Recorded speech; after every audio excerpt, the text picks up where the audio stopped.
All right. I know I just sit here until like I see it show up on the Twitch, even though I know it's delayed because I'm like an idiot. But and there it goes. So now that I see it on Twitch, it's real. So if anybody's already with us, welcome to this week's Deep Speech. This week we are covering everything hobby related and getting started in the hobby of D&D, of painting, miniatures, dice even, whatever we want to get into. So let's get it started.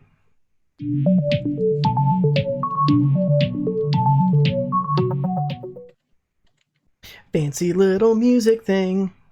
All right, so if you're with us, thank you for joining us. I'm Andrew, or you can find me at Magebrush on the gram. That over there is Luke, and you can find him at NerdCraftHQ on the gram. If you're already following us on Twitch, please hit subscribe and the little bell so you're alerted when we do go live next time, as well as on the YouTube there under Paint Club. Hit subscribe and the bell for when things go live. I've been trying to put up the video the following Wednesday, since this is every other Wednesday. And then any other news, we'll keep you up to date. But follow one or both of us on the gram for next question and topic or any other updates.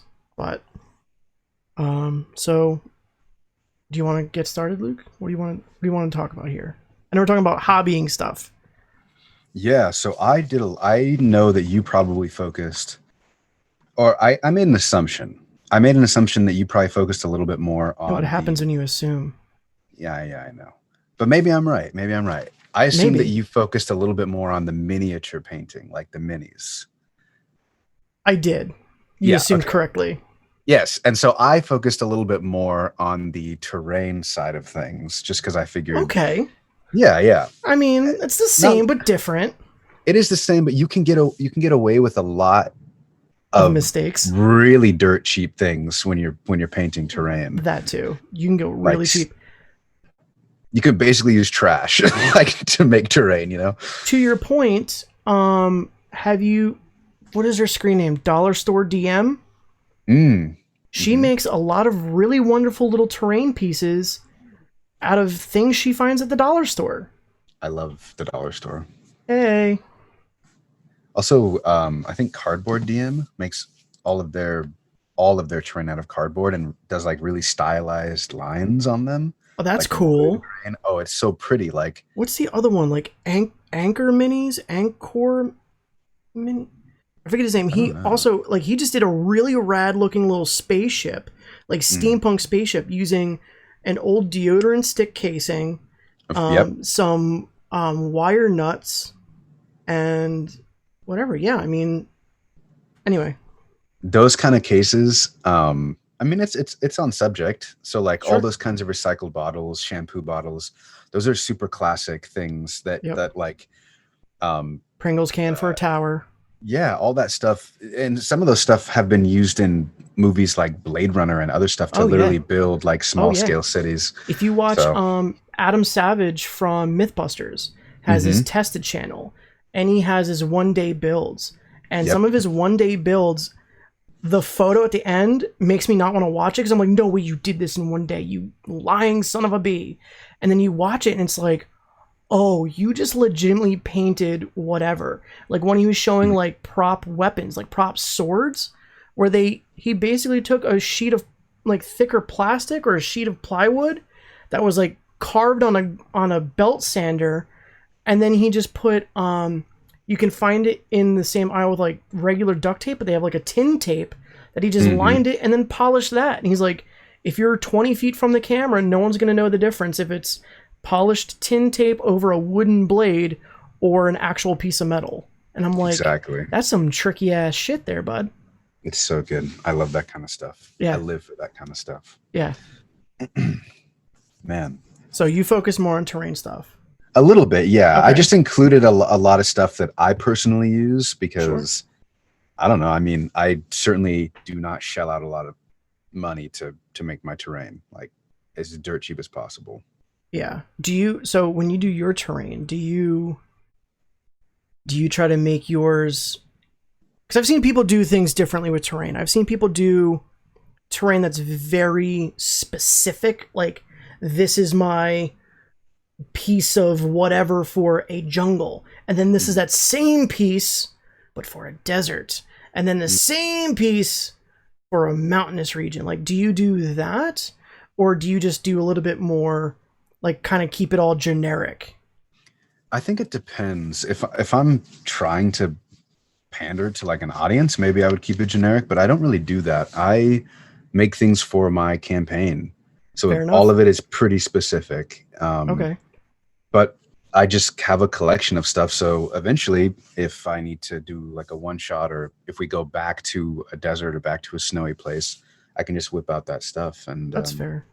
But yeah, I keep it pretty specific. I try to keep miniature bases generic, unless that monster is like only found in a specific area. Example, a shark or an octopus. You're not finding, I mean, maybe you are, maybe you got a really whacked out homebrew going on, but otherwise you're only really finding those in like the ocean, so it's gonna have like a sandy base. But like otherwise I try to do like a generic like gray base, so it's like you could be in a dungeon, you could be in a mountain, you could be wherever on the miniatures. But then I do the same thing that you do. Like, I have a couple pieces of terrain that I've made that are very specific for my campaign. One I actually did, what you've seen, I mean, everybody's seen it if you follow me. It's the robot hands coming out of the ground. The Warforged Colossus that's been buried eons ago. That's a build that's part of another thing that I'm doing specifically for my campaign. So the foliage and stuff was chosen for that because that's for my campaign. I want it to be in this like weird, like this weird like jungly area when they come across this thing, and maybe it's like been housed by like a giant thing of goblins or something, because it's so big. It's almost like these weird catacombs, but it's actually just like the arm of a Warforged Colossus, and they don't know it. That's another like little trick. Something you mentioned was using like the same foliage, and that's an easy way. Okay, so aside from like snow or desert where it's really obviously different, the difference between what grass looks like near a jungle, like a rainforest, or near like a plains might not be that different. I mean, it might be different in real life, but you could use the same. But I mean, is it? It's all green. Exactly. That's what I'm saying. So you can use the same. You could buy one thing of flock and use it for all of the stuff, and that would keep it pretty unified. I own, for all the things I've done, I own 3 things of flock. 2 of them are the same color green in different lengths. And then 1 I bought for my truck diorama that I did. I bought that dead grass because I was wanting that specific look. So I went and purchased that solely for that. But if it wasn't for that diorama, I would have never bought it. I would have just used green like I normally do. Where I have a little bit more of a variety is with grass tufts. And for those watching that are like, what the hell's a grass tuft? It's literally a longer piece of grass. That's what it is you take static grass and you glue it, or you put it down onto a little glue dot, and it creates almost like a little bush. Are you grabbing a bunch? Do you have some right there? I have some right behind me. Okay. I have a bunch in a drawer behind me too. Those you can buy from multiple companies that come in a wide variety of colors and even flowers. Oh, you got the army painter stuff. That's what they carry at my local store. Got you. I'm going to show off some of my collection then. I have some Scenescapes. Nice. This is model train stuff. So even if you don't have a hobby game store, model train stuff works. You just make sure you get the lengths, like 6mm where you want to be. I also have some 10mm for some extra long stuff.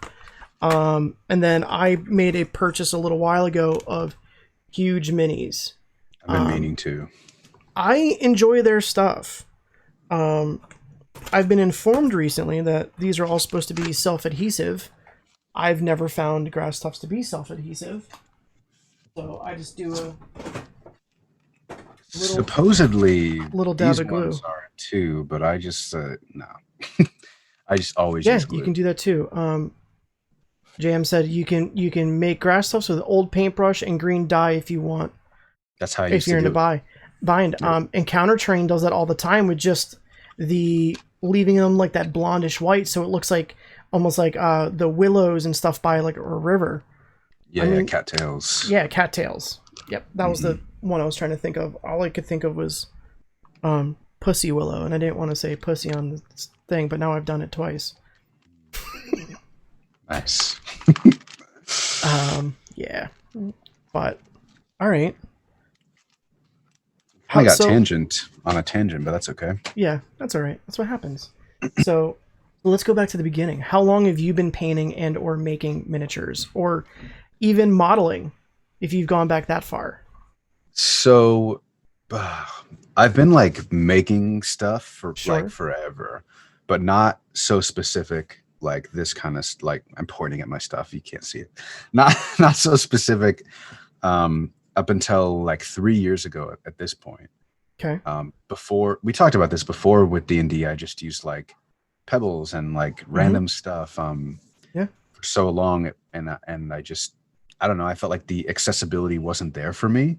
Obviously I was wrong, but I didn't know that. Right. So yeah, about 3 years ago I stumbled onto some YouTube, like I YouTubed like D&D terrain, like how to make it, and I had no exposure before that. Zero. And you found exposure. all of Black Magic Craft and Luke APS. No, actually, I think Black Magic Craft was barely starting at that point. Right? Okay. I mean, yeah, I think so. But first person I found was DM Scotty, of all people. Okay. And I watched a bunch of his stuff, and then quickly found Black Magic Craft, and that was back in the day. That was before. I mean, yeah, that was back in the day. That was when he was doing some really basic like tutorials. So sure. But some of those basic tutorials are so amazing. Like my players are like enamored with the gold piles I do.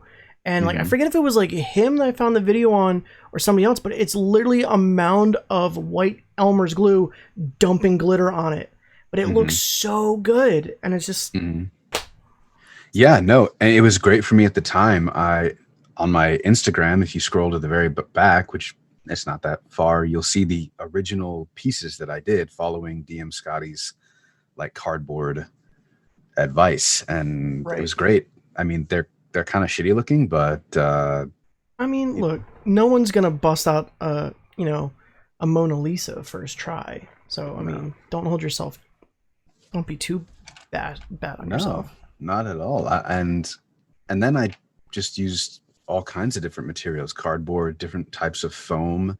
I didn't get a hold of any XPS for a while because it was just really hard to find in like manageable sheets. Sure.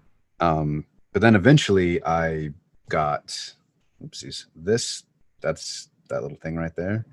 That's my hot wire cutter. So, ooh, you fancy. Kind of, yeah. I mean, when I got that, you are. That is the way to cut XPS foam. Oh well, yeah. I mean, it is. And when I got it, it was a game changer. My lines became straight. Finally. Well, yeah, that's exactly what I mean. Because I don't have, I stay away from a lot of XPS foam stuff because I can't find anything locally that under a 4x8 sheet that isn't an inch thick. So like, that's one reason I try to stay away from it. Other is because I'm trying to cut that inch thick with a box cutter and a straight edge. And it sounds like it would work, but if you're talking about the straight edge and then you have an inch thick of foam, your knife's riding on that straight edge, but it can tilt in and out. Yep. Where a hot wire cutter is like it's like a bandsaw. You just right through. Is yours adjustable and you can set the angles and such? It is adjustable, but I need to get a new fence. What do you call it? A fence for it? Because the stock fence is pretty bad. It's pretty bad. Got you. Black Magic Craft has like a list of stuff that you can go get for that. Yeah, a Green Stuff World or something. One of those, but it's across the pond, so it's like 65 pounds to buy and like 30 pounds to ship. So it's like. It's a big you know. But think about all the wonderful things you can make with that. Well, I make do. I know. I just mean like sometimes it's worth paying up for the proper thing than trying to. Example, I've recently started getting into mountain biking and decided I didn't want to spend money on a bike rack for my truck. I'm going to make a bike rack out of some PVC pipe to sit in my truck bed to put the wheel in. Worked for about 5 trips with the bike, and then it shattered because it was the pipe was getting so like bumped around, I guess, that literally the T joint shattered. I'm like, that's fun for me. That's cool. So I'm gonna have to buy it anyway. So my point is, sometimes it's worth buying the right thing right at the get-go. I agree. I agree. I've been doing a lot more. Like right as I was kind of on the edge of buying one, I started like painting a lot more miniatures. Like Got minis. you. And so I kind of spent a lot of time doing that. And still recently, I do make terrain, obviously, but that has slowed down considerably compared to my like mini painting. Well, speaking of buying, yeah, I know we always ask our viewers for their input and questions, which we actually got a bunch this week. We have 1, 2, 3, 4, 5 from that people sent to me, and then you said you had like 3 or 4 too, so we got a bunch. But speaking of buying things, I know you and I, our question to each other was putting together a shopping list for what somebody starting out should go purchase. Since we're already on the terrain side of things, I know we've randomly thrown out things like foam and glue and hot wire cutters, like, but if somebody's starting out, do they invest in foam? Do they invest in a hot wire cutter? What's your shopping list for your beginner? Yeah, very basic shopping list. So like if you've got some extra money to spend on the hobby, but not like a ton of money, then this is what I think you should buy if you're going to be making terrain. I'm also paying attention because I might be like, oh shit, I never thought of buying that. Sure. I mean, it's a pretty basic list, but we will see. Let's see if I'm missing anything off that list. Yeah, first of all, the first thing that comes to mind is paintbrushes. I go through so many paintbrushes. Damn it, I need those. I'm checking. Continue. And I think there's a pretty cheap brand that's like decent synthetic. I mean, it's like everywhere. Royal Langnickel. It's such a basic brand. You can buy it almost anywhere. I've never heard of that, but okay. Really? Yeah. Oh, well, where I'm at, you can buy it. Shoot, I mean, yeah, almost any store, like even like Fred Meyer's. What's Fred Meyer's?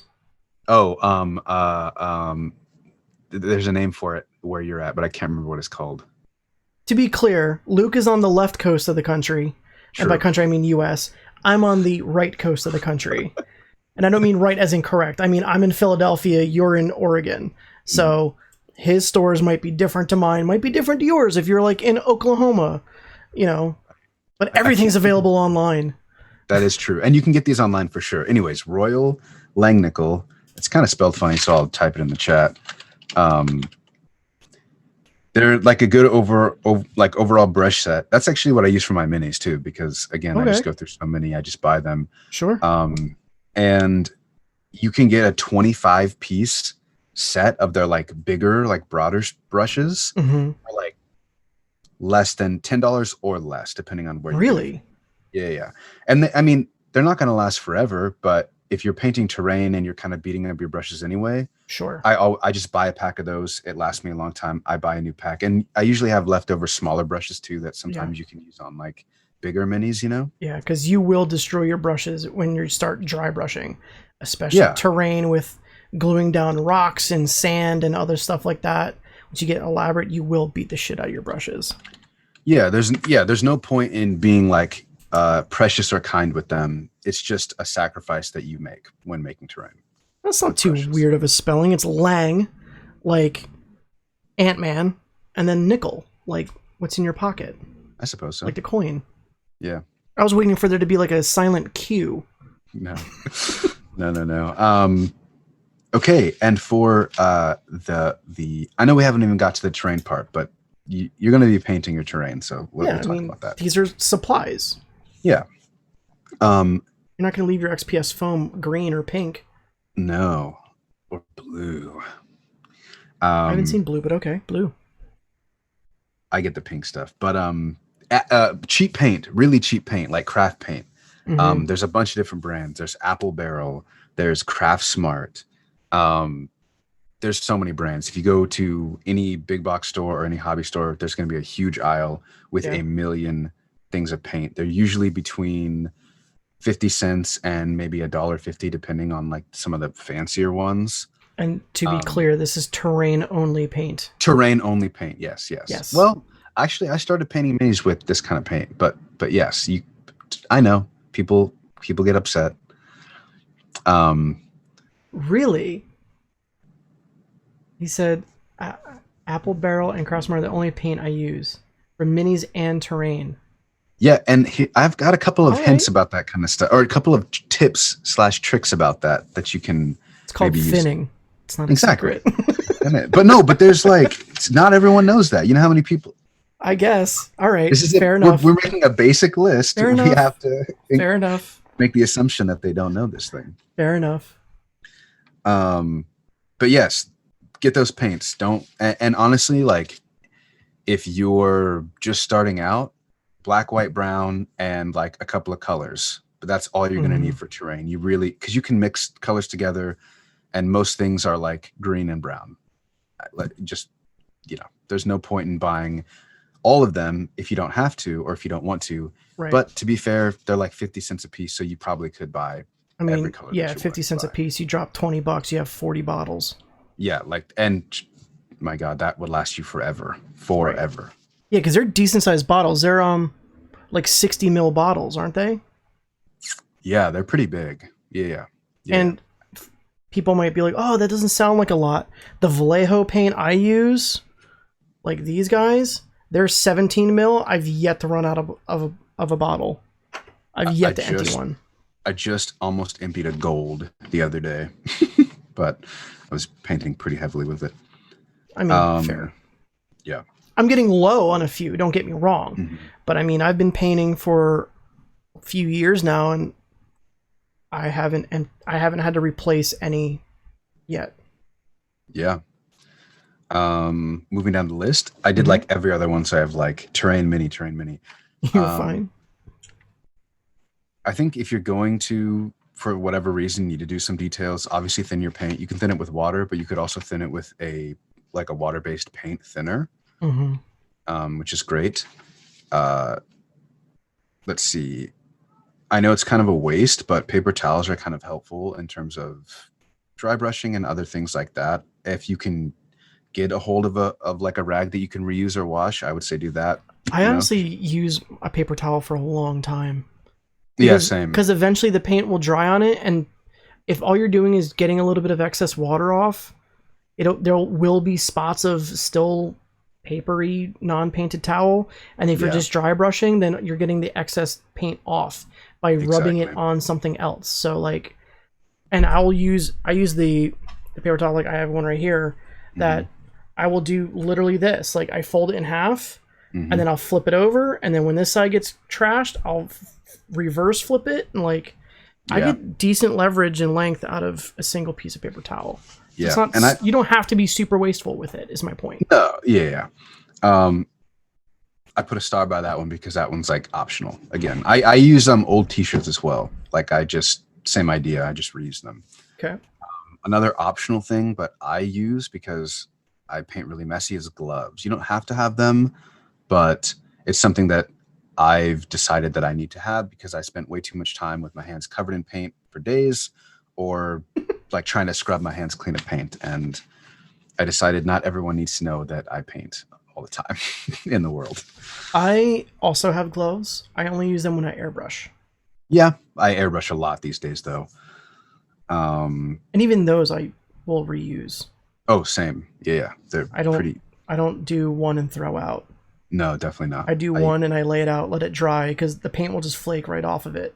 So next time you put it on, just put it on over a trash can. All the paint will flake off right into the trash can. Exactly. We're covering everything but like the actual terrain itself so far. Some type of like sealing, varnish, something. There's so many options for that. I wouldn't recommend paint on because your terrain's probably going to be too big, or brush on because that would be a waste of whatever varnish you bought. Likely it'll be more expensive than, let's say, a rattle can. Right. In the case of a rattle can, I think that there's no wrong answer in terms of brand or Agreed. price. Really, it does one job. Agreed. And if you go with like a Krylon, if you go with a Krylon, just get something acrylic, and then they're like $5 a can, and you can get a couple different things. Do you have Mod Podge on your list there? I do, and I have so much behind me somewhere back there. I have so much. Because if you're gonna, I only bring that up because if you're gonna do foam, any aerosol is going to melt the foam, which you could do to get a cool effect, but it also might destroy your hard work. So you want to seal it in like Mod Podge first. Yeah, it'll most likely just destroy it though. There's not like a lot. Especially if you've never used a spray can before, likely you're holding it way too close and you're spraying way too much on at a time. Yep. And it's just the aerosol's arm's length. Yeah, arm's length for sure. So yeah, I should say along with that, Mod Podge is a great paint brush on sealer. Yeah. Because it's cheap and it's just super cheap. Yeah, you can have it at the dollar store. Yeah, exactly. Do you do the Black Magic Craft thing of dyeing yours black? It depends. I have one small one that is black, but all the rest of them are not. It depends on like what the terrain is going to be. Like I don't want to paint something black if I'm going to then be painting it white, Sure. And the white over pink isn't too bad. I get the pink foam, so I can get decent coverage over that. So. I do the black thing just because I want to ensure I've covered it, because Mod Podge is clear. I want to ensure I've covered the whole thing, and then I'll go prime it after the fact. Mm-hmm. So I'll prime it white. It might take 2 coats, but it's probably better to do it that way anyways, because you're getting just more on top of the foam, like you're reinforcing the foam. But yeah, any kind of varnish, and I guess just make a conscious decision whether you want that to be like a matte or a gloss or somewhere in between.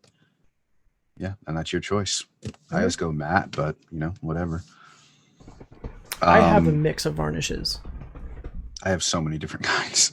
Because the gold pile I was talking about, I did layer upon layer upon layer upon layer of gloss, and then the ground around it, I just paint matte back on top. Yep, that makes sense. That's what I do a lot too. Yeah, I'll spot with like a matte, like a brush on matte. Or a brush on gloss. For me, it depends on what the majority of the piece is.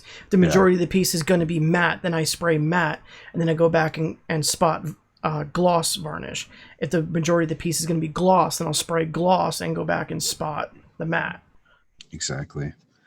Another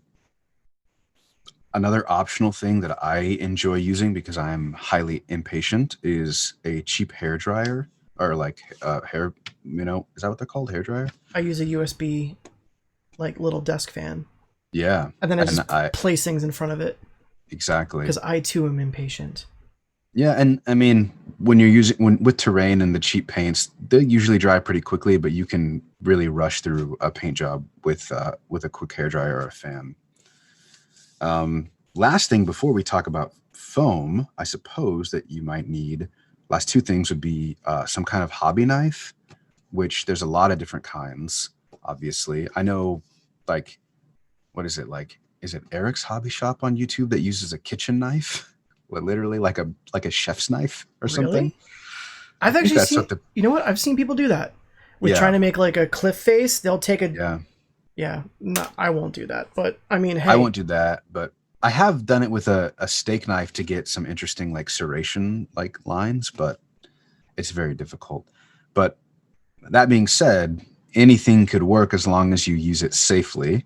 I use both like a standard box cutter that just like you insert like a razor blade and you clicks up about 3/4 of an inch, maybe an inch. One of these boys? Exactly. Oh yeah, one of those too. So yeah, I have one of those. as well as just a standard box cutter. So depending on what I'm cutting. I got you. Okay. I use that kind that you just showed is what I use probably 95 to 98% of the time, just because I can get different cuts. I like it because I can snap off the blade, safely discard of it, and the blades to replace them are pretty cheap, and they last a decent amount of time depending on what you're cutting. Yeah, and you can get the knives pretty cheap too. Like, I think that's a Stanley knife, and I think I picked it up at like Home Depot one day for like $2. Like they're not super expensive. You can get really nice expensive ones, but you don't need to. You don't need to. I would say if you're gonna do something expensive, go with the blades because they'll be thicker and a little bit more durable. Yeah, but regardless of that, do not just replace the blade once it starts to get dull at all. Just replace it. Don't skimp out. Don't waste your time. A dull blade is how you actually cut yourself, not a sharp blade. That's it. My hands are riddled with scars, so just trust me on that one. Let's see. And then last, a ruler. You need a ruler. And I'm excluding a hot wire cutter. No X-Acto knife? Oh, I have an X-Acto knife, yeah. Yeah. Okay. I guess, there are other knives. X-Acto, box cutter. I use an X-Acto knife a lot, but the thing that we were talking about safety, and it made me think of this, is I don't know if y'all can see it, but my teachers, I went to art school, and my teachers put the fear of God in me about X-Acto knives, and they're like, make a little flag out of tape so it doesn't roll off the table and stab you in the foot. Yep. I love that. I've done the flag of tape before for sure. Oh, X-Acto knives are like, no, I hate them. Knock on wood, I've never cut myself. That's incredible. I am so proud of you. And I made it through 4 years of art school. Nah, and hobbying, and I've never cut myself. But then I cut my finger the other week with my pocket knife because it's a folding pocket knife, and the way I fold it is I hit the thing and I run it on my pants to fold it in, and my pinky was in the way, and I sliced the end of my pinky off. Yeah, I've had that similar thing happen. Actually, close it the same way. Yeah. And then a ruler, a metal ruler, because you're cutting, and if you use a plastic ruler, it's a goner. So any kind of metal ruler. I just recently picked up my favorite ruler of all time. I'll actually show you. Because it's worth it. It's worth it, eh? Yeah. I'm going to go ahead and while he's doing that, assume that he's got things like static grass and grass tufts on those lists too. Oh, I do. For terrain. We're covering all of the outside things, and then we're moving into the important things. Oh, you're tiered. You went very more. I have that knife too. Yeah, so it does the same exact action that you showed. Yep, but I like that one because the difference between that knife that Luke just showed and the knife that I have is that knife has a dial that you can lock down the blade. The one that I have doesn't do that.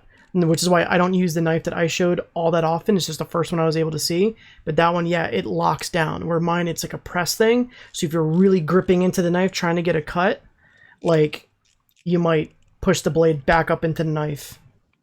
Yeah, it's pretty safe in terms of. Yeah, that's a much safer knife. I buy the a slightly more expensive, same brand blades because they're just really nice and very sharp. And they're thicker, which means they're not gonna flex on you. But this right here is my favorite purchase I've made in a long time, and it is just a little tiny 6-inch ruler. We're twinsies. Look at that! Nothing has served me better creating or cutting than this stupid little tiny. Does yours? Oh, yours is slightly different. Mine is inches on one side and millimeters on the other side. Yeah, mine is inches and then centimeters. But yes, I can't tell you how many times the 12-inch ruler has just gotten in the way and been too big for the cuts I need to make. Yep. This is the best thing ever. If you find one, buy one. You won't regret it. I found my set. It actually came as a 2-pair for some reason. I guess because they're small and you'll lose them. But it was $8 on Amazon for 2 6-inch rulers. Yeah, it's like the best. I love them. I Yeah. love it. I my favorite ruler of all time. I just also like that they're metal because I use a toolbox to hold all my stuff, like a legitimate Craftsman toolbox, Yeah. like a small chest, and I literally just put a little magnet, little rare earth magnet on the outside, and I stick the ruler to that, so the ruler's always in arm's reach. Yep. Can't do that with wood. No, or plastic. Let's see. Okay, now we're gonna move on to like the main meat of your terrain, and then we'll talk about your list is way more thorough than my list. I was excited. I don't know. Okay. So not a problem. I'm just making a statement. I feel like an asshole now. No, not at all. No, we're good. There's a lot of different types of foam. There's a lot, and all of them have their shortcomings, and it's really an opinion. And foam is just one thing. I started out using cardboard. Cardboard is everywhere. Cardboard is in so many bins, at so many grocery stores. You can ask for a cardboard box. They'll give it to you. I've done it so many times. Do you use chipboard at all? No, I don't really use a lot of chipboard. I do. Chipboard is great, but I always have issues with it somehow, one way or another. I always end up getting it curling on me, but same. Yeah. I've switched to styrene. I've gotten fancy. Styrene is literally one of the coolest materials that has ever existed. So awesome, and it's so cheap. Yeah. So if you're really trying to go as dirt cheap as you possibly can, cardboard. You can literally get it for free at a grocery store. Yep. And you can make things that look really good. You really can. It's not about the material, it's about the care that you put into it. If you want to like take a next step up, there's a lot of different kinds of foam, but here, at least in the United States, foam that I'm familiar with that you can get is insulation foam, and I'm sure you've seen it, maybe, or maybe you haven't actually. That's a bad assumption, but well, you might have seen somebody use it on like a YouTube channel or something like that. Yeah, I guess so. Yeah. And there's different kinds and there's different brands, but I use particularly the brand that I can get a hold of, which is called Foamular, and it's pink. It has the Pink Panther on it, of all characters, for whatever reason. And I buy it in sheets of 4 by 8 foot. Owens Corning bought the rights to the Pink Panther. I didn't know that. To go with their pink insulation that they use for homes. So everything else they do is pink, and they add the Pink Panther on it. I love that, actually. That's kind of funny. That's a move. That's certainly a move. It is a move. Yeah, 4 foot by 8 foot sheets. They are $20 per sheet at my local Lowe's/Home Depot. And that's enough foam to last you so long. Yeah. So many. You could build an entire table's worth of terrain, probably twice over.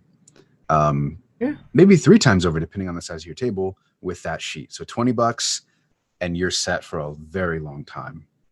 I bought one at the beginning of the year, and I still have it today. And I won't finish it by the end of the year. That, in my opinion, is like the best option. If you were to ask Joe from Encounter Terrain, and I haven't done the research, I haven't seen this, but he uses a type of foam called PIR. I don't know if that exists in the States at all. PIR. But it's a fire, like a fire retardant foam. It's meant to like, stop fires. Yeah. And it actually is can withstand like aerosol spray and other things like that. It's a little bit tougher than the insulation foam. I'm sure it's more expensive too. I'm sure it's more expensive. It's typically thicker. I've seen it like a few inches thick. I haven't seen any thin sheets of it. So that's kind of a hurdle, I suppose, depending on what you're making. But again, I don't know if that's in the States. But I'm sure it is. Yeah. Probably under a different name, though, I imagine. It also might not be. I've never seen that available at. I basically live in Lowe's all the time, mostly because my dad works for Lowe's, so I get discounts. Nice. But I've only ever seen XPS there. Yeah.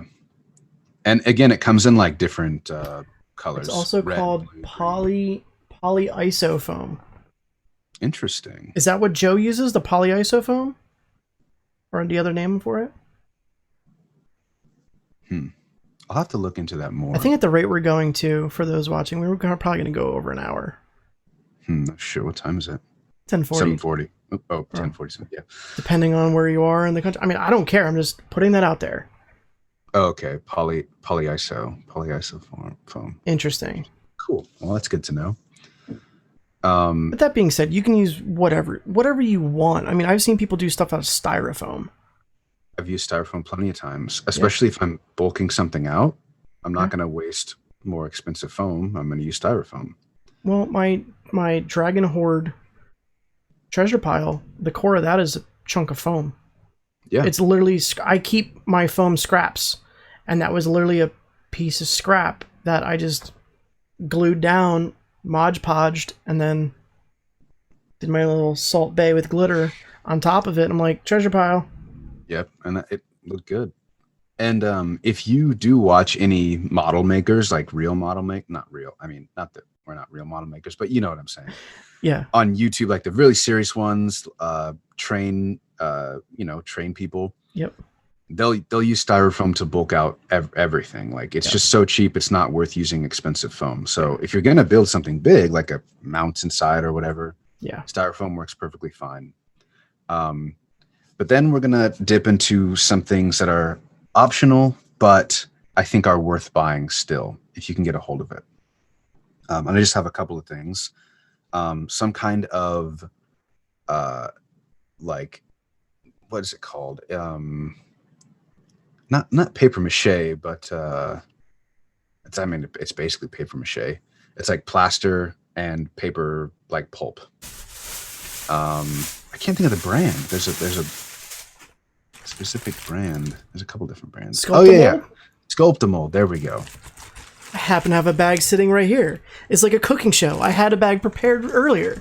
Nice. I think Sculptamold is great. It cures way faster than I thought it would. Some of the cheaper brands have a longer curing time, which means you can mess with it more and mold it more. But it's great for just laying out some, let's say styrofoam, for example, cheap styrofoam, lay it down and then get the basic shape and then take Sculptamold.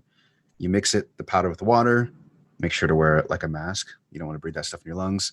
And then it turns into like a goopy paste and you shape it with your fingers. And it's like being in kindergarten again. I'm just imagining getting like essentially plaster in your lungs. Oh. Yeah. Good luck breaking that down for later. Oh. Just wear a dust mask all the time if you're doing anything dusty. And no one can really complain because masks are prevalent right now. True. So just pretend, like when you get home from Lowe's with your stuff, just keep the mask on while you work. Yeah, it's pretty easy. Yeah. I mean, they're not really dust rated, but... No, but it's better than just huffing in plaster. Better than nothing. That is correct. Yeah. Actually, the N95 masks are dust rated. Yeah, those should be fine for dust. So if you have like a legit like N95 whatever, you're good. Yeah. Some homemade ones might not be as rated, but better than nothing. And then last but not least, things that make your terrain look even more spectacular after you're done building, painting, is flocking. And there's a lot of different kinds. We already talked about these. They're already made into nice little packages. You can get boxes of loose flocking. So it's basically that prior to gluing down. That's what I use 90% of the time. I just paint on some glue and then stick it. That's exactly what I have too, Army Painter. And it's cheap. It's pretty cheap. It's like $6, and that will last you for a very long time. Yep. You brush on some glue. Take either a sieve, and sprinkle it on, or I just use my hands. I grab a clump and dab it on to the glue. I use one of these boys. Yeah, that works. I got it from the dollar store. It's literally a little mesh strainer. Mm-hmm. And I just put the clump in there and literally just tap on the side. It works perfectly. It'll take your terrain from being cool to being like super duper cool, and everyone at the table is going to be like, "Oh my gosh!" People will argue though that it's not the correct way to apply static grass, but it doesn't matter. Like it's fine. If you're entering into a competition, then maybe maybe consider looking at somebody who does competition stuff. But for here, but also if you're watching this beginner video, you're not entering a competition. I mean, maybe you are. Maybe you are for fun. Yeah. But at the same time, it's not that much different. No, you'll be fine.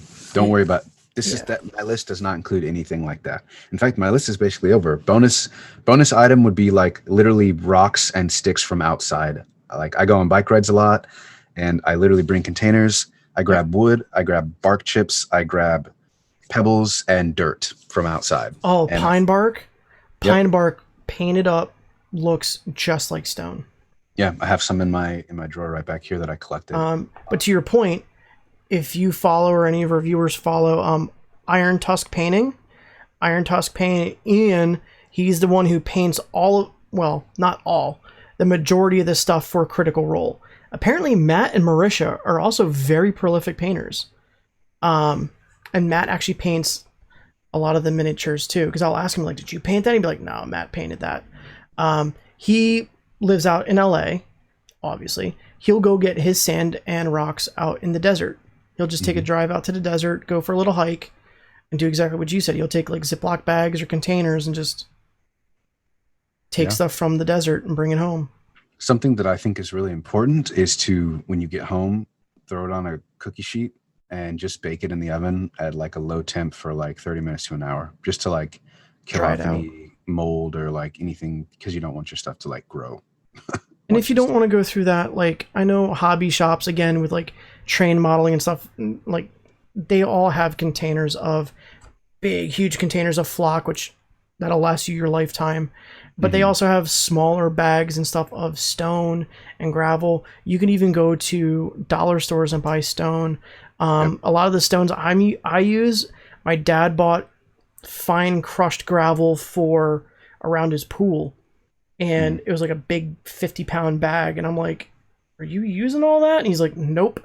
And I legitimately filled like a mayo jar. And it just happened to be in the recycling bin at my dad's. I washed it out and just filled it with stones. And I'm going to have enough for a long time.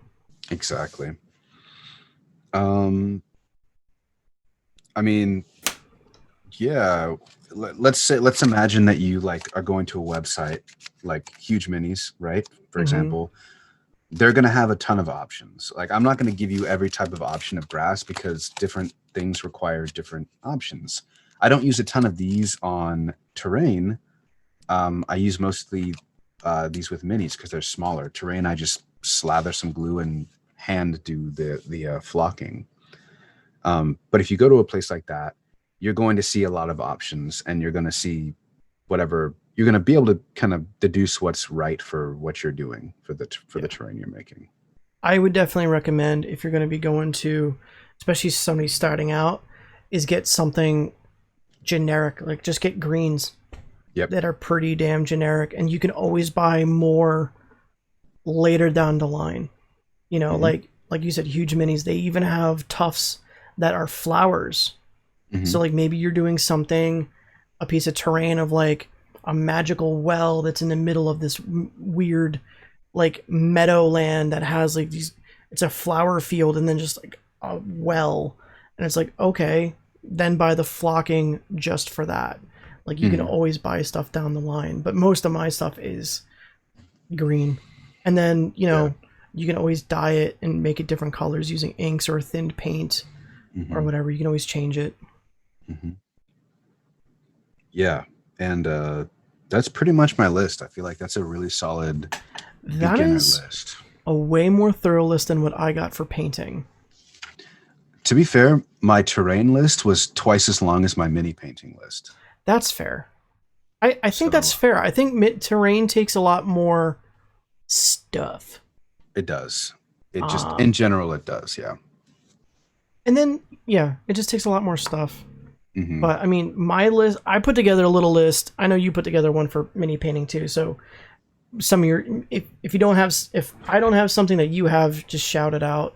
Sure. But for me, I don't use craft painting. I don't use, or the apple barrel or whatever the hell. I don't use that. Because I have a hobby shop by me called AAA Hobbies.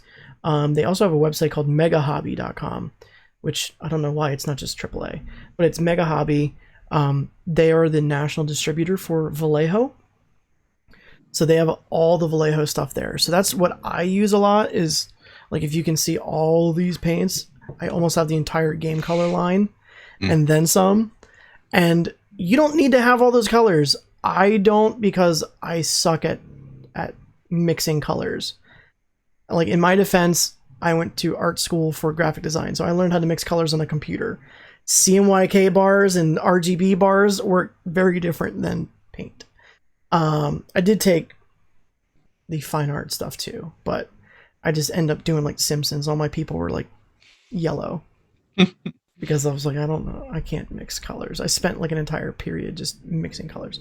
But that being said, get whatever paint you want to use. Like, just get a paint. Especially if you're just starting out. I started with Testors. Testors I think Testors went under an acrylic line. And I started with that, but you can start with Citadel paint if that's what you want. If you're doing more Warhammer stuff, you can do AK Interactive is really, really good stuff. Vallejo is really, really good stuff. But just grab something. I prefer Vallejo and AK. That's where I'm at. But it's a preference. I know a ton of people who prefer Citadel. Like, what do you use for mini paint, Luke? I use Army Painter and a couple of Citadel. But like very few. Citadel's very expensive, and I hate the pots. Agreed. The one thing I do buy from Citadel is the washes. I find their washes to be a little bit better than Vallejo's washes. I do agree with that. So I have like Reikland Flesh Shade, I have Nuln Oil, Agrax Earth Shade, and what's the other one? Draconi Violet. I think those are all excellent. Those are. Yes. I mean, they're pretty much like the Citadel staples for washes. I also have the full Vallejo wash line of like blues and stuff like that. I just find the Vallejo stuff, they tend to act more like an ink than a wash.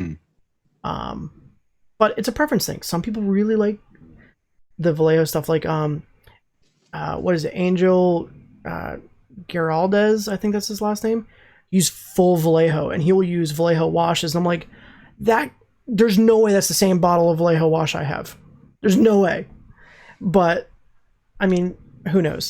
He's an insane painter. He's also like major sponsored by Vallejo.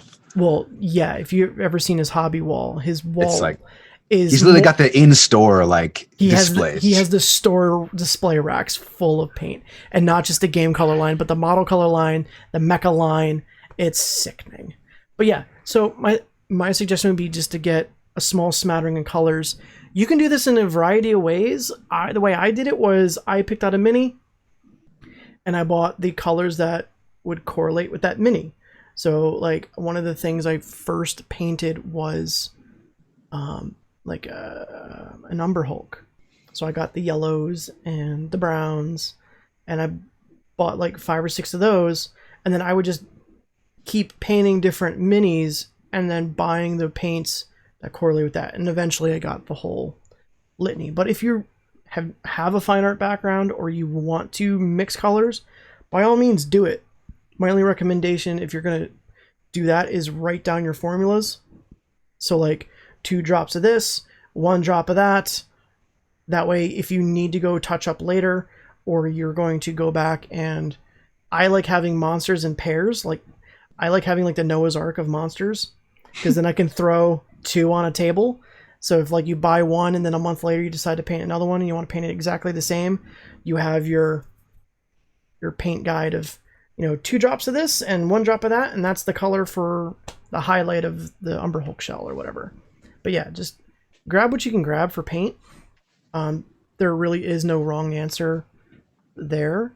As far as brushes go, I've truly found the brushes from Michaels, the high-end Artist Loft Vienna line. They're golden talcum.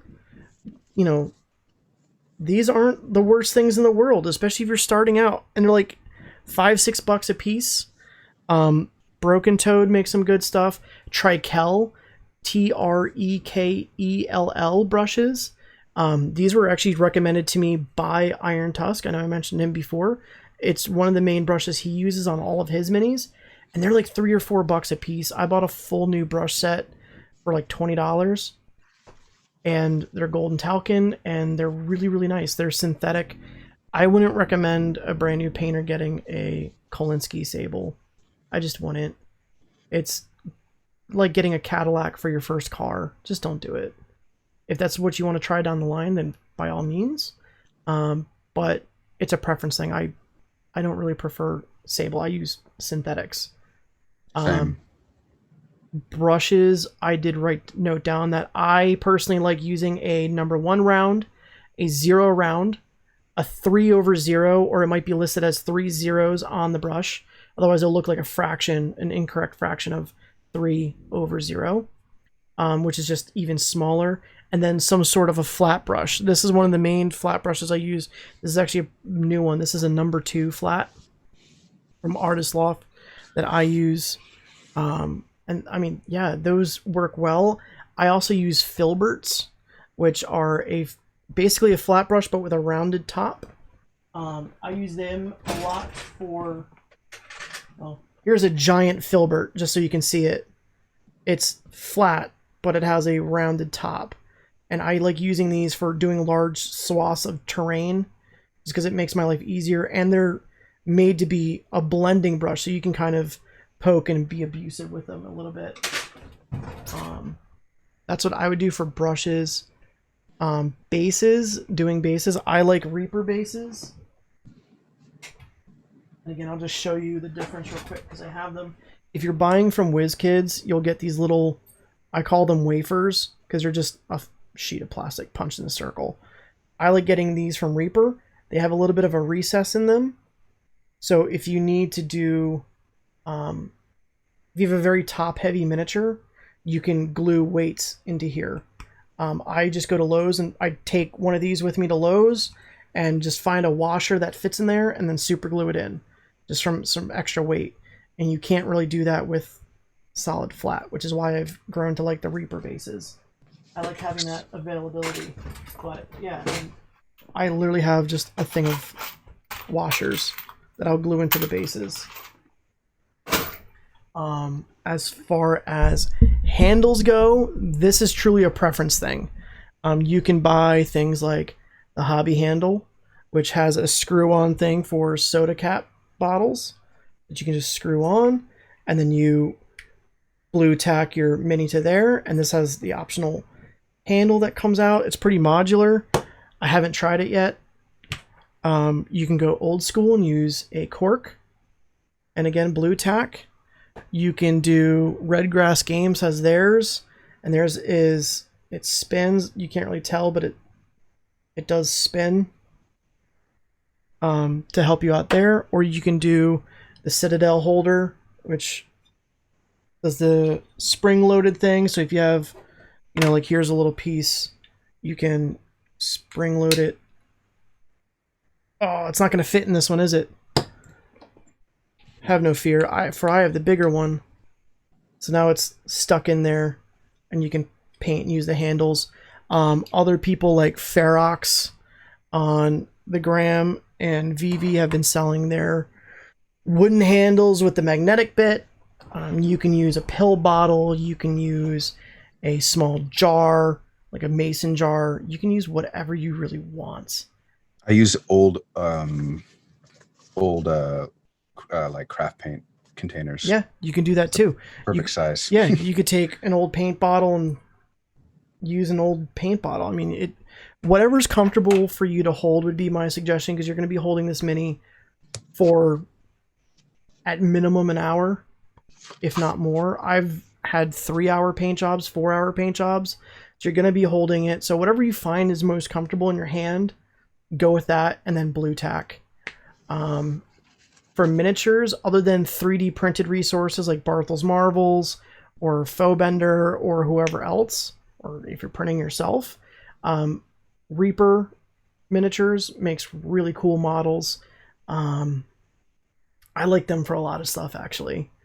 And then WizKids are kind of like the standard because they have the D&D license. But Reaper makes a lot of models. So like my Roper is actually called the Stone Lurker by Reaper.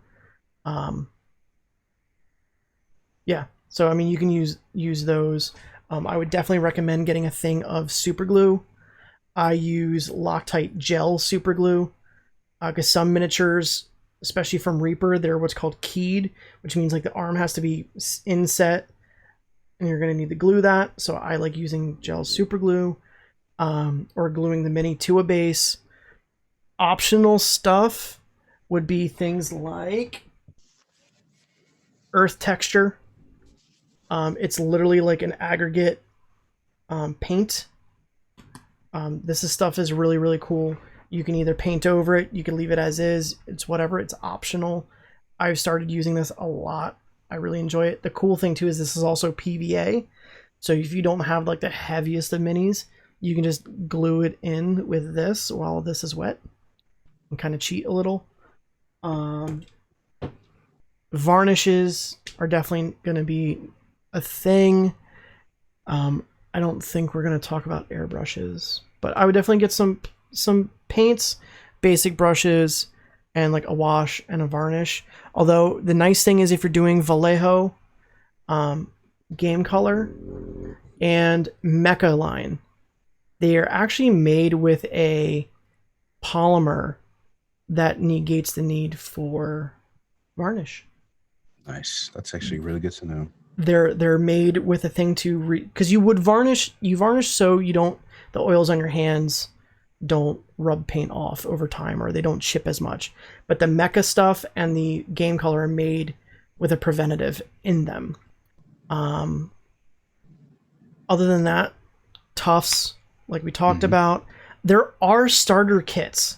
Companies do make starter kits. Like WizKids has a new thing out now that they've partnered with Jason Alvarez or Realmsmith called Paint Night sets. So you can go buy like the Manticore, and it comes with the WizKids Manticore miniature, all the paints you're going to need to paint that Manticore, and there is a correlating tutorial video living on YouTube from Realmsmith and Jason. And he's a really good dude. I actually met him at PAX, and he's really, really awesome. I was showing him pictures how he helped me get started. That Umber Hulk I talked about was following his video. And I was showing him my Umber Hulk, and he's like, he was being nice, but he's like, that looks better than what I did. I'm like, it doesn't, but thank you for being the nice Canadian man you are. But there's starter kits like that. Citadel has their own starter kits. Vallejo has a starter kit. Army Painter has a starter kit. Reaper has starter kits. Some come with minis and brushes. Some are just paint sets. But there's multiple ways to go about it. Like I said, I started with buying a mini, buying the colors I need for that mini, and then just going ham. It's a very like Citadel approach. I mean, it is, but it's also me being a cheap ass and me not knowing if I was going to be good at doing this and or enjoy doing it, because like I grew up doing models and like model rockets, and I enjoyed doing it, but I also I don't like art for art's sake. I like art that gets used. It's why I enjoy graphic design and web design, because people are using the art that I'm making. And with D&D minis, it's the same thing. They become the game pieces. They're not just shelf items. And if that's what you want to do, that's not a judgment. It's just my preference. So like, it's also me not having the money to go buy the wall of paint that you see from like Angel and other sponsored painters. So I was buying like the 10 I would need for this, and then buy the next mini, purposely knowing that it was going to be a different set of colors that I would need. So then after like 10 or so minis, I had a decent color palette to choose from to move forward. So it was just more or less like payment plan than buying it all outright. But that's what I had for my miniature list to get going. Did you have did I miss anything, or did you have something on your list that I didn't say? I have a couple things. One, I just want to like show and prove that I write down recipes. I'm not like, that's not just like a joke. I even like paint on it so that I can see what it looks like, because I started doing that and it's been the best thing that I've ever done. Mm-hmm. So actually do that. And then a couple of things that I think are optional, but something that, or I guess one thing that's optional but might be worth it, is a wet palette. So if Yeah. you are going to be mixing paints and you want to, if you, let's say you get some primary colors and then a couple other, and you're actually going to be mixing a lot of paints. I'm a dry palette dude. I have both, and I used to be dry palette exclusively, and then this summer I got a wet palette, and it's been like a miracle for me personally, because I started learning how to blend paints better Yeah. and that kind of stuff. And I would say if you are maybe an artist and you're moving from like painting on a canvas and you're already used to kind of blending paints, a wet palette is going to be your best friend. And even if you aren't, I think a wet palette they're cheap enough to where I think it's worth it. If You can even make them at home with like a plate, like a plastic plate, a sheet of paper towel, and then a sheet of wax paper, or not wax paper, parchment paper. Yeah. The one thing I didn't say is some sort of thinner. I prefer to thin with Flow Improver because it's a thinner and it's a retardant, meaning it's going to let my paint be wet longer. Yeah. That stuff is nice. Vallejo mix. Is that Vallejo? Yeah, dude, I'm a Vallejo. Exactly. They make some of the best like flow improvers and like cleaners and thinners. Yeah. And that being said, though, for airbrush, again, another Ian from Iron Tusk has been an amazing like mentor dude to me for like really no reason. I've never met the dude. I just messaged him one day, which that's another thing. If you're an inspiring painter and you see somebody who painted something really fucking cool and you're like, how did he do that? Message them. Ask. 9 times out of 10, they're gonna tell you how they did it. Because for the most part, because I mean, I can't speak for everybody, but for the most part, the mini painting community is super awesome. And everybody wants to help everybody. Everybody wants to see everybody else succeed. So just go ask them. But he told me about, for airbrushing, this Army Painter airbrush medium. It's literally 1 drop for 2 drops of paint. And it's not a joke. It works super well. Nice. Super, super well. Do you have anything else, or should we move to our questions?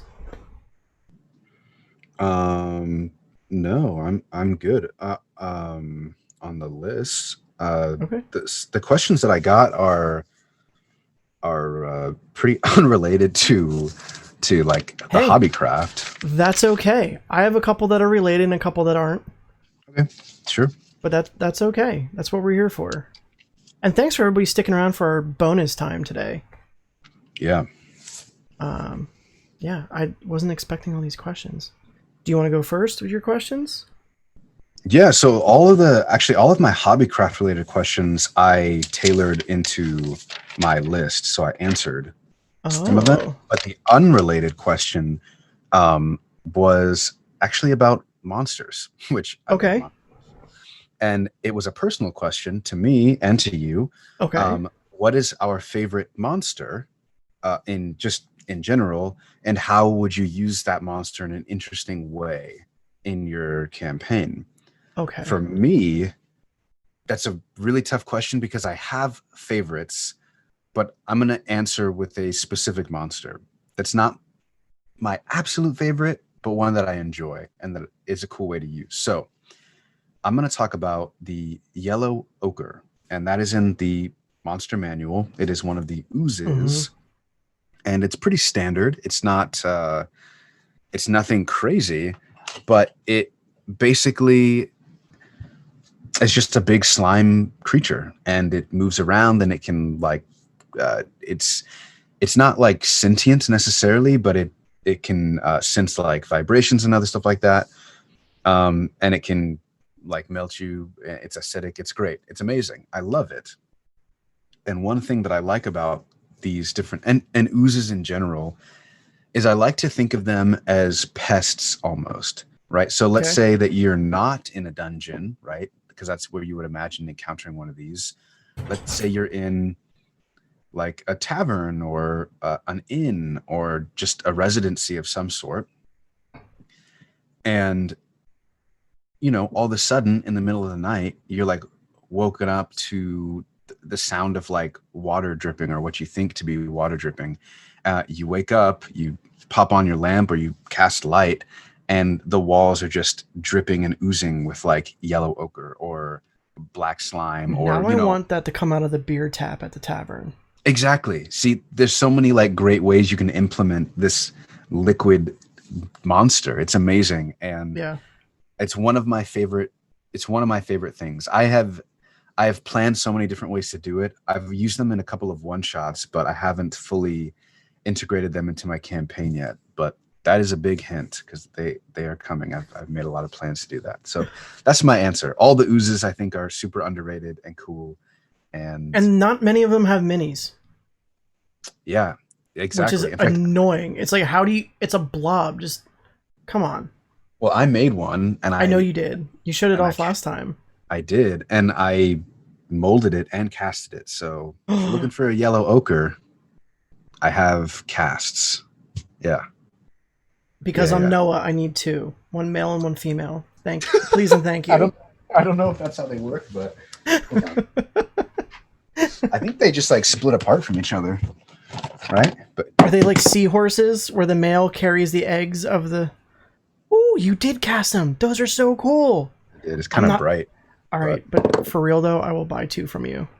Yeah, they're right here. These are available. That's not a joke. We'll talk after this. Yeah, definitely. But he can cast more for you if you want them. 100%. Got the mold behind me. Two of my favorites. I've been trying to learn more. I'm fairly recent in DMing. So up until like a year ago, it's like a year and a half ago is when I started really DMing. And up to that point, it was just kind of slave to whatever my DM would throw at me to learn, which is like, and at that point we were playing at like the local comic shop. So it was like a lot of, you know, stuff like ogres and orcs and goblins and gnolls, all the basic stuff. So I've been trying to like learn more, especially with painting. I've been trying to like find unique monsters. Mm-hmm. So I have a couple of favorites just purely on looks, because they're just cool. Yeah. The one that I found was actually watching a video with Joe Manganiello, which if you don't know him, he's like an Italian or Greek god of acting. And then he's a good looking man. And they were quizzing him on, is the monster real or fake for D&D? Because he's also a huge D&D guy. Like he has the coolest setup in his basement. He has like a beholder hanging from the ceiling in his basement. And one that came up was the flail snail. It's like the goofiest thing ever. It's legitimately, it's categorized as a large, so it's on a 2x2 square. It's a giant snail, but the eye stalks, it's got multiple eye stalks and they're flails. And it's got this beautiful like pearloid shell that's also like magic, because it's like it's resistant to a bunch of stuff because of this like magic shell. It's so goofy that once I found that was a thing and they showed the picture, I sought out a mini. And Reaper, again, which is why I love Reaper, they make one. They don't call it a flail snail. I think they call it something else. I don't have it in front of me, but basically they had the mini and I just bought one because I had to paint it. So it's just super goofy. I want to throw it at my players at some point when they're deep and lost in the jungle. Actually, in our DM one, when I was talking about my rolling the dice if they got lost, one of the encounters was a flail snail that they didn't hit. Another that I think is just really cool to look at, I haven't really delved into the powers of it, but the miniatures are just gorgeous and I want one so bad, is a Tarrasque. Oh yeah. They're just super cool looking. The one that I did buy two of from a 3D printer and I painted them with a color shift paint are Nightwalkers. These are basically evil entities from a different plane that have swapped basically a good person goes into this evil plane and this Nightwalker comes out, and like it just like it's a living shadow, but it looks like a demon, but it's a living shadow, and it's like very Slender Man meets demon meets. It's just really, really freaking cool, and I definitely want to use it in my campaign. Nice, yeah. I bought 2 of them because, again, Noah's Ark. Yeah. The thing I like about Reaper 2, back to those, is they have the same monster or foe. I don't always like saying monster, with different molds. So it's not 2 like frost giants with the same sword and the same exact pose, like from like WizKids. They have like 3 different frost giants. They have like 4 different hill giants. So I like having that variety, to having like different personalities on the table. Mm-hmm. But yeah, those are my favorites right now. I think they're really just freaking cool to look at. Nice. Good choice, sis. Do you have other questions from people, or was that? No, that was it. There was the Oh. ones that I covered, and then that was the oddball of the questions. Okay. Well, then I'll go through mine. One was, what is the best resource on taking care of brushes? For me, what I do is I literally use, this is a glass thing I found in the bathroom section of IKEA. It's made for toothbrushes, but I like it because it's got the lip. But what I'm getting at is I stick in the bottom one of these guys. It's called a paint puck. So when you take your brush and you go into the water, you don't jam your brush into the bottom of your glass. Don't do that. You'll ruin it. But you can like brush back and forth along this, and the little fingers will knock your paint out nice and gently. I like that. And then I also use Masters Brush Wash with warm water, and then I just let dry on a piece of paper towel horizontally. Some people say let dry upside down to let water drip out. But that would be my recommendation for taking care of brushes. Don't leave them in the water. Dry them out, because the water will break down the glue in what's called the hosel. And don't let paint get all the way up your bristles. So like if you have your brush, don't let paint go up past like half, because you don't want paint to get back in there. But yeah, paint puck, and you can buy these at art stores. You can buy them online. They're super cheap. They're like $3. And then just use any glass, and then Masters Brush Wash. Did you do anything different? No, like I just have like a brush wash, and yeah, same idea. Just making sure you don't let the bristles dry in like a funky way, and yeah. Yeah. One tip I do as well is with the Masters Brush Wash. It's literally like shampoo for your brush in a little tin. Is I will, especially on the round brushes, you can see it on this guy. You see like the white in here. That's actually some of the soap. So what I do is I roll it across to help keep that shape. Mm-hmm. And then before I use it, just rinse the soap out in the water. There are other companies that make, like Masters makes one too, like a brush shaper that you can help reshape your brush. There's other things too, like a brush restorer that you let sit in over time, and it supposedly gets the paints out. It's a lot more work if you use that stuff a lot more if you're using real sable, because it's more work with like conditioning, because it's real hair versus synthetic, which is nylon. But okay, this one's more for you, because I've already declared I suck at this. Okay, this one is, where's a good place to start for learning to mix colors? I wrote down a bunch of answers earlier because I was bored at work.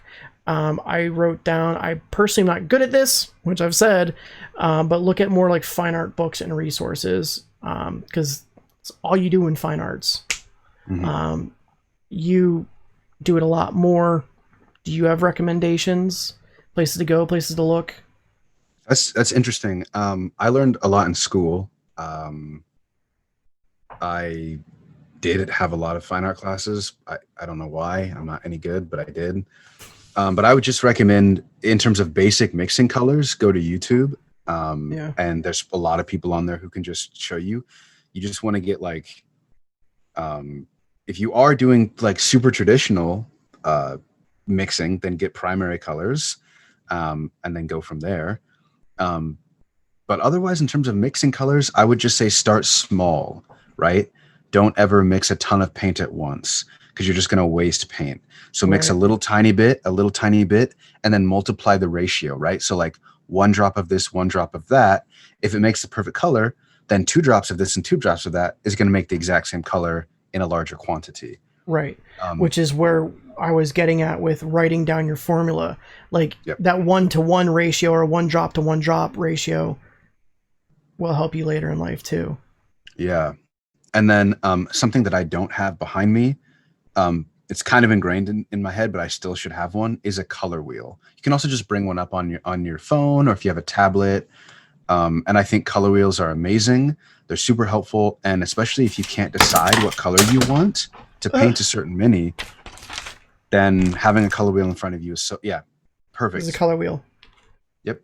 And then they have on the back different ways to help you match your colors, mix your colors. They're great. And they're cheap. Yeah, they're super duper dirt cheap. Other than that, the rest of it is just practical. Just practice.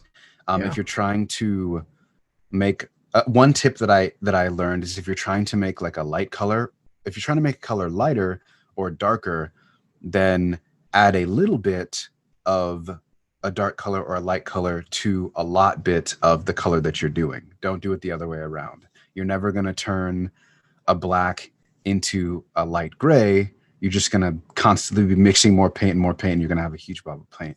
Same way as you're not going to turn a white into like a really dark black type of color. Well, I guess you could, but anyways, the point is, it's a waste of paint.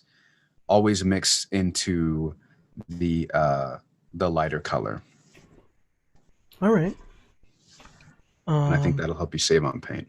And then practice. Just practice. That was my problem and why I'm no good at it. Like I didn't have to take many fine art painting classes. I was made to take, I think, 2 semesters of painting, 2 of figure drawing, and then I did screen printing and then sculpture. And I think like the painting teacher like knew I was like a design kid, so he's like, I don't care because you're not taking the fine art major. And I'm like, all right, I'm gonna have like Van Gogh colors then. And not give a shit.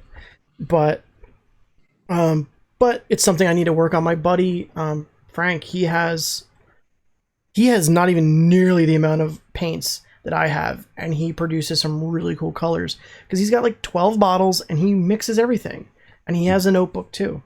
But the next question I have here is, what got you interested in D&D? For me, well, do you want to go? No, I'm thinking. Okay, so while you're thinking, for me, it was my uncle. My uncle Rick. He's been literally been playing since D&D came out. He used to work at a game store. He also used to work for a dice manufacturer up in Boston. So he's been playing since like the early 80s, since like the beginning of D&D.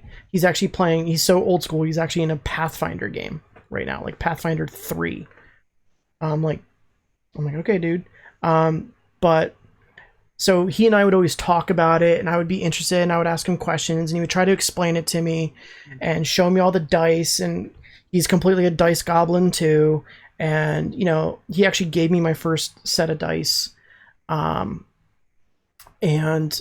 So that kind of got me really interested in it, as well as liking fantasy movies like Lord of the Rings, things like even Marvel movies like Thor, you know, because it's always like that fantasy kind of stuff, and knowing that I could play into it.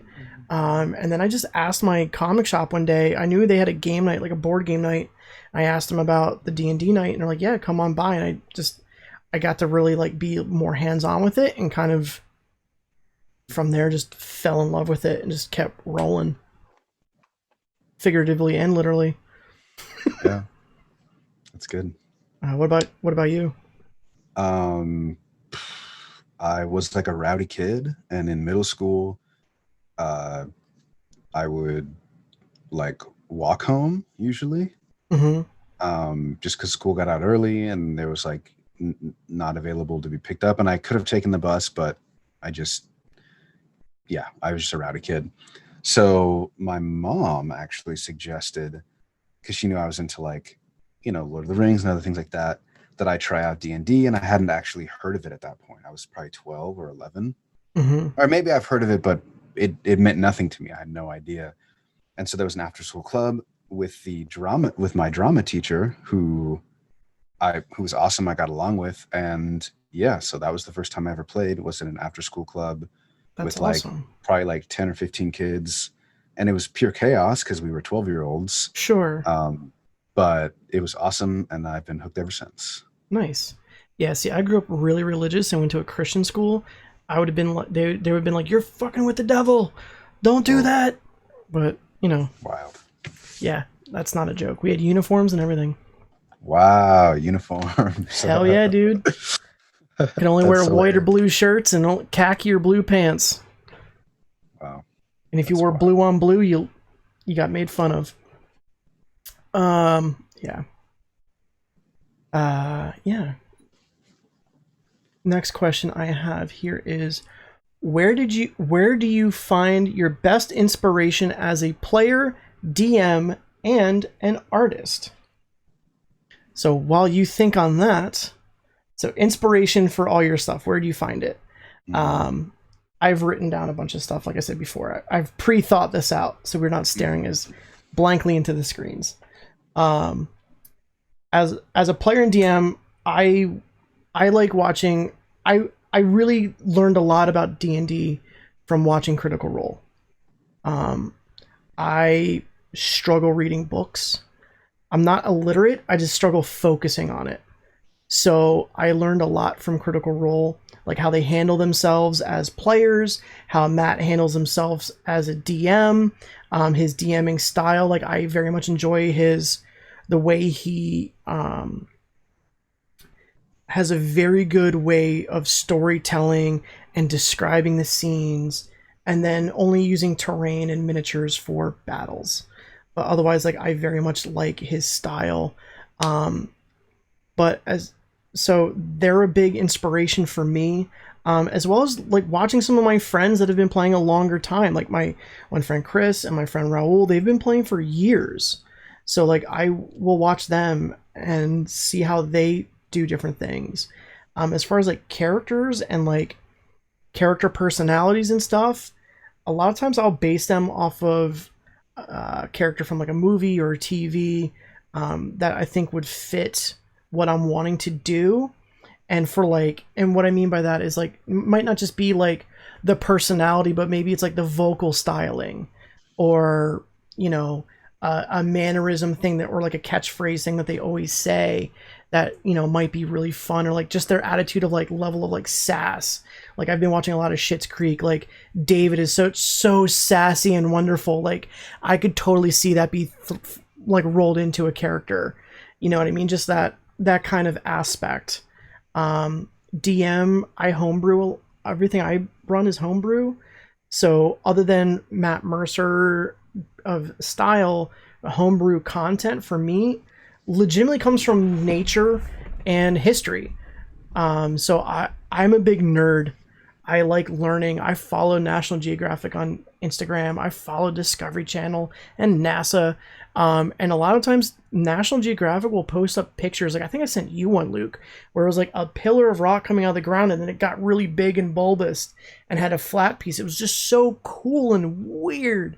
But like in D&D world, like, how cool would that be if that big bouldered piece was carved into a skull? You know what I mean? Like, so stuff like that, I get inspiration from there. I get inspiration from history and historical events like Devil's Island in French Guiana.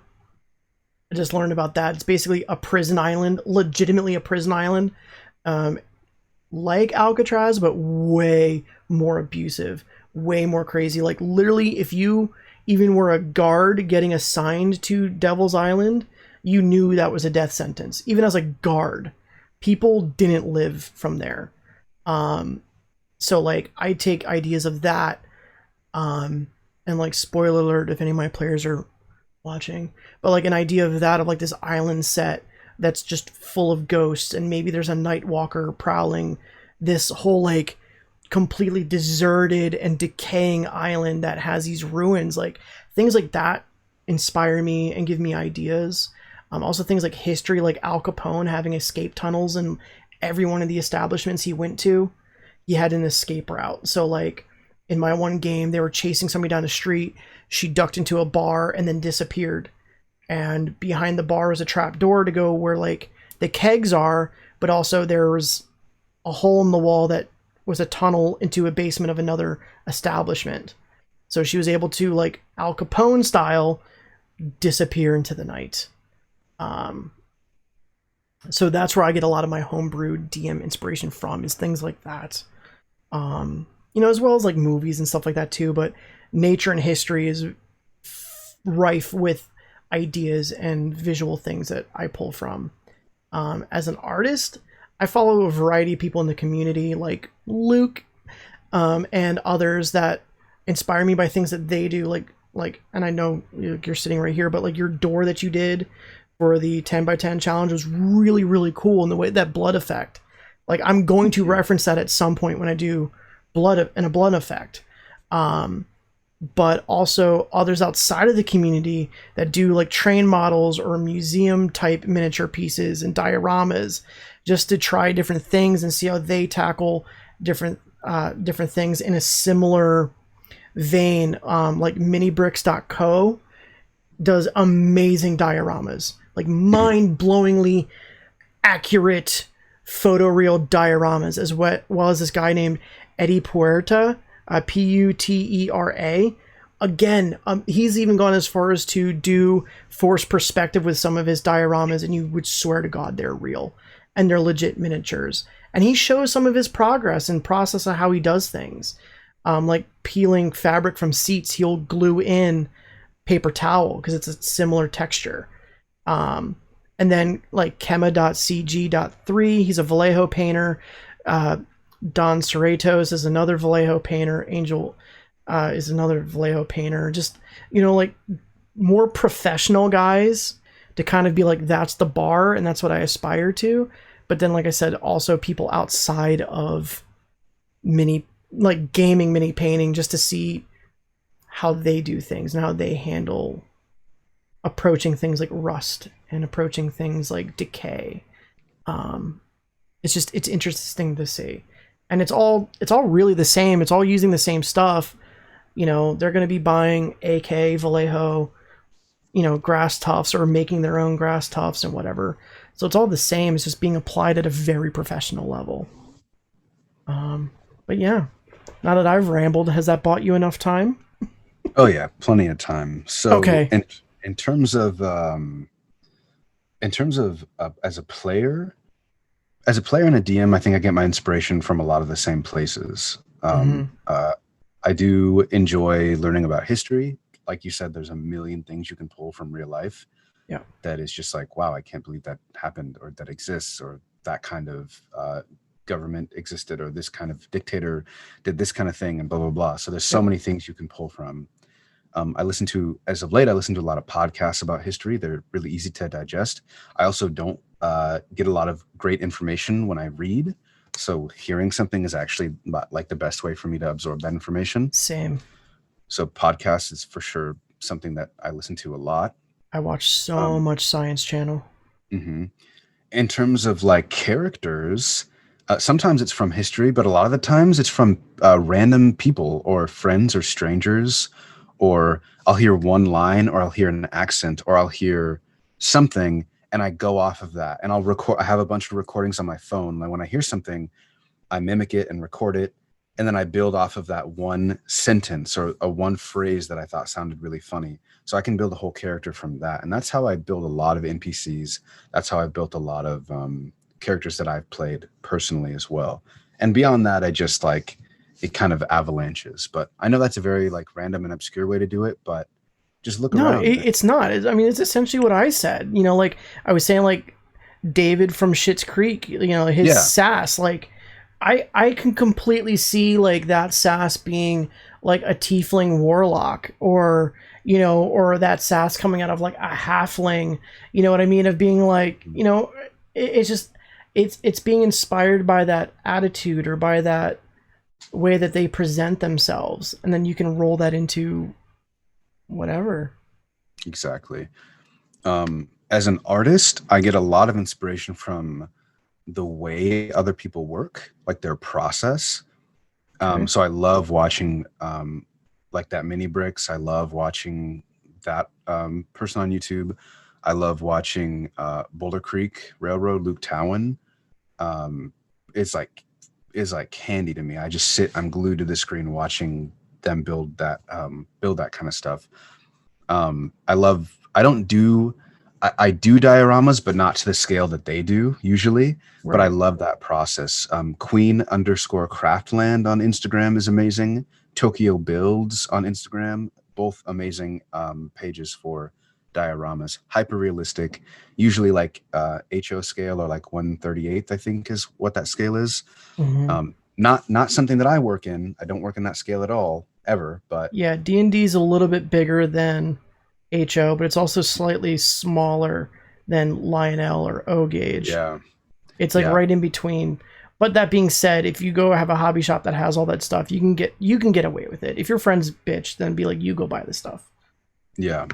And then other than that, I mean, I love going outside. I love riding my bike. It's something I love to do. Seeing nature. Like if I'm building natural terrain, I go look at things outside. I go look at the river. I see how it flows. I look at the trees and see how they grow. And that rhymed unintentionally, but you're a poet and didn't know it. I guess so. Wow. But yeah, very, very much nature oriented. And then, like everyone else, probably movies, shows, things like that. They just inspire me, you know? And my dreams. Sometimes I have like the most vivid dreams and I'm like, I have to recreate that somehow. See, I don't remember my dreams. And when I do, it's very like, not to get all weird, but like when I do remember my dreams, it's like random bits of conversation. And then they end up happening like a deja vu moment, like a month or two down the line. It's weird. Very bizarre. And it'll be like a half of a conversation. Like I'll like wake up knowing that like at some point in the future, my friend is going to say this line, which is handy because I can like, I already have a decent wit, but I can like, be like, oh, I know it's coming. I can prep a joke. Clever. The last question I actually got from Jay War. That's his screen name on the gram. He literally messaged me like an hour before we jumped on, and I hope he's watching. He said he can't wait. As a player for years, he says, I've never really invested in reading the player's handbook. I've usually relied on my apps or others to help build my characters. My husband and friends seem to know so much more about spells, items, etc., but every time I pick up the player's handbook, my mind wanders and I can't really focus on it. Any tips? So, like, sounds like he has, or they have the same type of issue I have, where, like, I will go to read a book and get 3 words in, and then I get the ADH, hey, look, a butterfly. So, like, for me, forcing yourself to sit down and creating a character helps. Watching videos like maybe something like your videos, or like So You Want to Be a Cleric, might help. For me, I kind of mentioned this before, watching Critical Role or other D&D playing podcast or streams might help, because you can see things in action. And like to that point, after watching Critical Role for a while, I needed to make a character, and between Jester and Caduceus, I was like, I want to play a cleric. This seems super cool, and I knew a bunch of the spells already just from watching them. I mean, that'd be kind of my suggestion, is like videos on it. What is there's a series out there. I can't think of the name. While you're answering, I'll look them up.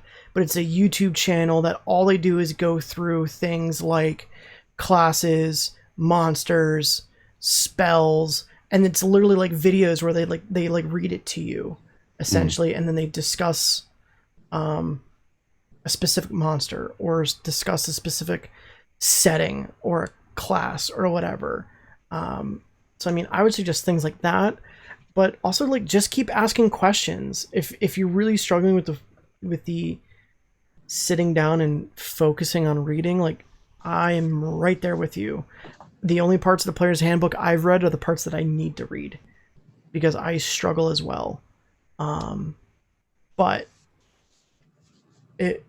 it's hard because I want to learn more. So it's like, how much does the want outweigh? But like I said, I watch Critical Role a lot and stuff like that to help learn without reading. Do you have any insight there? I don't know. It's a difficult question because I sympathize or empathize with that because I don't particularly like reading either. But other than like going to YouTube, I mean, that's part of the reason why I made that series, was to help with that. And I go through and break down the basics. But again, it's only the basics. If you're talking about just like knowing a spell or something, I guess for me, what might help you is just learning your character really well. And you don't need to necessarily know what the other character's spells do because they can just explain it to you in that moment at the table. Right. But as long as you know your spells and stuff like that or your abilities, then I think you're pretty solid. You know, you don't need to know everything to have the game function correctly. Right. And that's the case. If that's the case, rather, what the last thing that you said was basically just read what you need to read the section that applies to you. Yeah. And if it comes down to like 1 or 2 pages actually being like a struggle, which I know it can be sometimes, then break it down even further. Like give yourself a timer, read a paragraph and then distract yourself and then read another paragraph, break it up into like multiple like little sessions and not just, don't try to read the player's handbook from front to back. It's not going to work. Like that's just not a proper way to read the book anyways. It's not meant to be read like that. Yeah. I mean, it is more of a reference guide than a novel. But yeah, I mean, like I completely empathize because I'm the same way. Like I have a stack of comic books. Like I love Deadpool. I have Deadpool, and I have a stack of Deadpool comics that I haven't gotten to, not because I don't have time, but just because it's like the thought of sitting and reading like freaks me out. Like for whatever reason, written word is intimidating to me.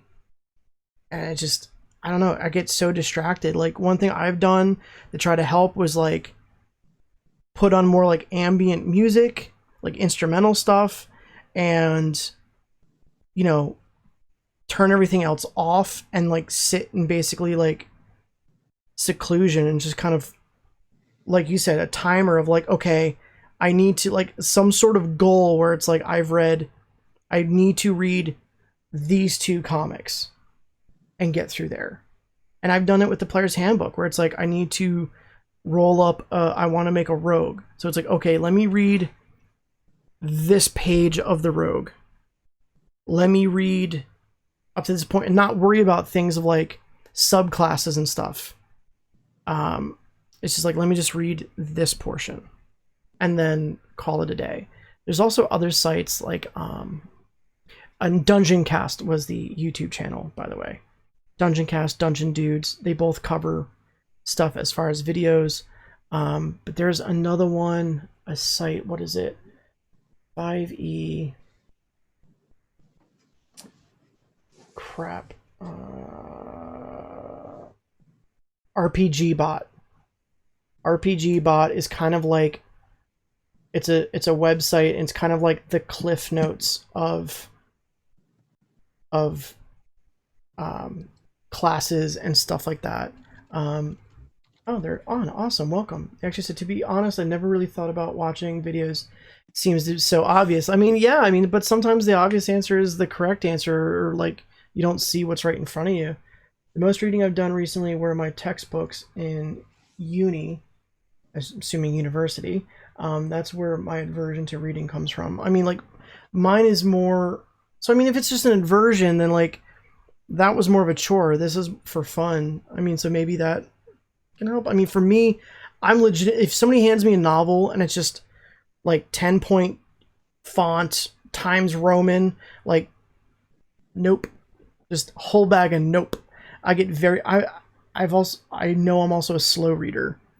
So it's like I get distracted and I'm a slow reader. And like we used to do things in elementary school where it was like you would be timed. We had a time limit to read a story. Then you had to answer questions about it to like try to gauge your reading comprehension. And 9 times out of 10, I wouldn't finish my story. And I would, like, the questions on the portions I read, I got completely correct. But then I would get chunks just wrong because I didn't get the finish. So, like, I don't know. That's always been a rough bit for me. But I try to read what is necessary, or, like I said, utilize a video, utilize build guides like RPG Bot, or listen to podcasts like Adventure Zone, or watch stuff like Critical Role where they're using a character that's similar to what you want to use. But or Luke's videos. I mean, seriously, I mean, like, I'm not to sit here and like plug you, but like if it's gonna help, then it's gonna help. Yeah. But anyway, I hope any of that helped you out. I'm but sure. Also, but like, just ask questions too. You know what I mean? Like, ask questions. If it's about spells, like you said, if it's not a spell that's pertaining to you, you don't really need to know it. And if it is a spell pertaining to you, so like my cleric, I don't know all the cleric spells, but my cleric, I have a cleric of the Forge. He can't use all the spells. So I don't know the spells that other clerics can use because I didn't bother looking into them. I got the spell deck cards. That might help.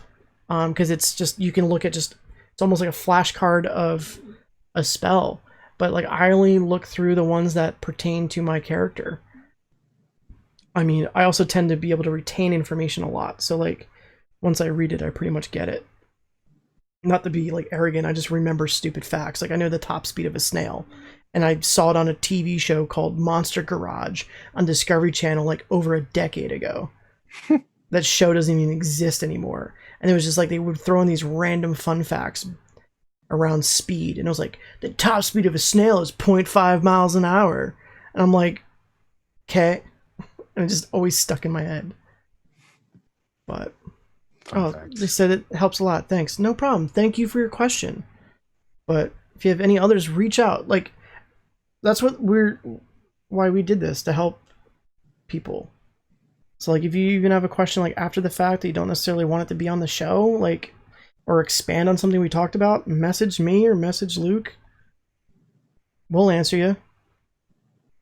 But anyway, anything else before we go on our almost 2-hour episode here? No, I've got nothing. After 2 hours, I got nothing. I think we said everything. I don't think we said everything. I know somebody's gonna be like, you didn't mention a tool to remove mold lines. It's okay. Use the back of your knife. Or literally a mold line remover. Citadel makes one. I bought one. It works. Like, surprisingly stupidly well. I'm like almost annoyed how well it works. Well, I'm not here to entertain the haters, so they can hate. I mean, I don't want to hate Citadel. They just make stuff, and their stuff is just overpriced, which is why I didn't want it to work. Because I was like, because I wanted to be like, oh, this price isn't justified, but it kind of is. Yeah. I'm like, all right. That's what it is. But like, they have $30 cutters. Like, what do you need $30 cutters? Oh, that's a tool that you're gonna need. Cutters. Some sort of little snips, especially if you're doing like Warhammer. You're gonna need to cut them out of your trays. And tweezers. I use tweezers to place my tufts. What? Are you jamming the music now? No, I'm just thinking. Okay. Well, just thinking.